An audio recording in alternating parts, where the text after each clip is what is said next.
Assalamualaikum warahmatullahi wabarakatuh. Perkenalkan, saya Indri Utami dari peserta Latsar PPSDM Regional Bandung Angkatan 15 Kelompok 2. Di sini saya akan membahas mind map yang sudah saya buat tentang wawasan kebangsaan dan nilai-nilai bela negara. Selamat menyaksikan.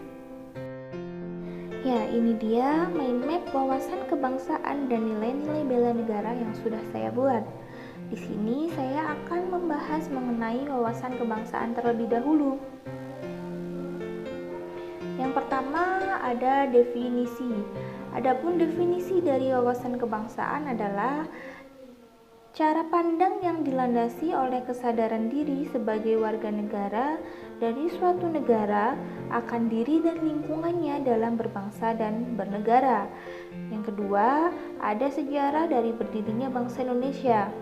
Ada beberapa poin penting dalam sejarah perjalanan bangsa Indonesia yang dimulai dari berdirinya Budi Utomo pada tanggal 20 Mei 1908 yang beranggotakan para mahasiswa kedokteran di Batavia atau Stovia yang menganggap penting adanya organisasi untuk memajukan pendidikan dan kebudayaan di Hindia Belanda.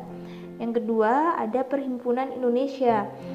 Ini merupakan pergerakan nasional pertama yang menggunakan istilah Indonesia.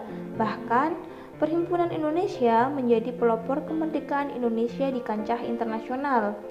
Perhimpunan Indonesia ini berdiri pada tanggal 25 Oktober tahun 1908. Yang berikutnya ada Kongres Pemuda I dan Kongres Pemuda II.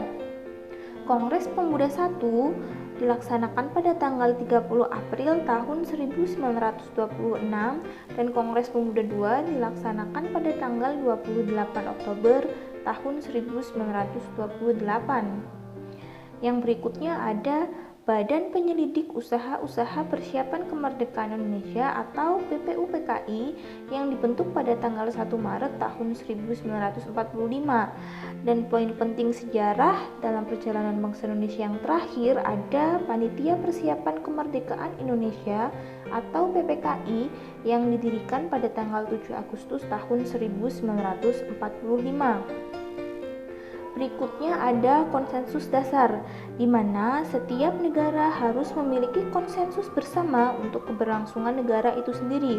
Adapun di Indonesia memiliki 4 konsensus dasar, yaitu ada Pancasila sebagai ideologi negara, Undang-Undang Dasar 1945, Bhinneka Tunggal Ika, dan yang terakhir ada Negara Kesatuan Republik Indonesia.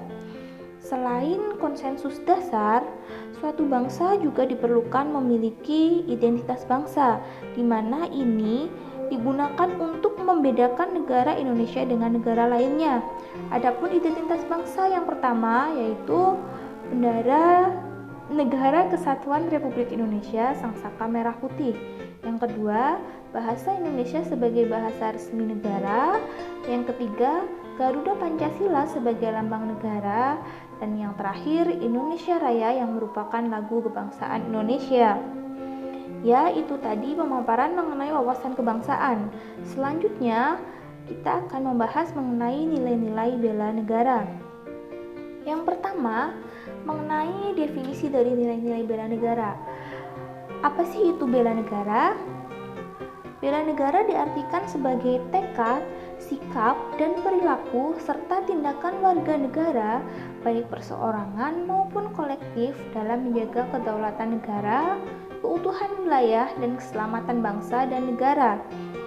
Adapun dasar hukum NKRI adalah Pancasila dan Undang-Undang Dasar 1945, di mana kedua dasar hukum ini menjadi jaminan bagi kelangsungan hidup berbangsa dan bernegara dari segala ancaman. Berikutnya ada nilai dasar bela negara. Keikutsertaan warga negara dalam usaha bela negara salah satunya dapat dilakukan dengan pembinaan kesadaran bela negara melalui ditanamkannya nilai-nilai dasar bela negara yang meliputi 1. Cinta tanah air, 2. Kesadaran berbangsa dan bernegara, 3. Setia pada Pancasila, 4. Rela berkorban untuk bangsa dan negara. Dan yang kelima, kemampuan awal bela negara. Selanjutnya ada nilai dasar yang harus dimiliki oleh ASN. Nilai dasar yang pertama ada memegang teguh ideologi Pancasila. Berikutnya mengabdi pada negara dan rakyat Indonesia. Yang ketiga, menjalankan tugas secara profesional. Dan yang terakhir, membuat keputusan berdasarkan prinsip keahlian. Selain nilai dasar, ada pula fungsi ASN yang harus dimiliki dalam kehidupan.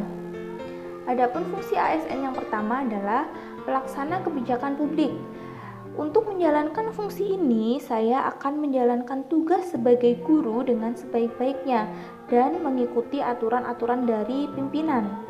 Fungsi ASN yang kedua adalah pelayan bagi publik. Dalam menjalankan fungsi ini, saya akan menjadi guru yang bertanggung jawab dan melayani siswa-siswa dengan sepenuh hati. Fungsi ASN yang ketiga adalah pemersatu bangsa Indonesia. Dan untuk melaksanakan fungsi ASN yang terakhir ini, saya akan memberikan nilai-nilai kesatuan pada siswa saya, sehingga tumbuh rasa cinta tanah air dan rasa bangga terhadap Negara Kesatuan Republik Indonesia, sehingga dapat meminimalisir terjadinya disintegrasi bangsa atau perpecahan. Ya, demikian pemaparan mind map wawasan kebangsaan dan nilai-nilai bela negara dari saya. Semoga bermanfaat. Terima kasih. Wassalamualaikum warahmatullahi wabarakatuh.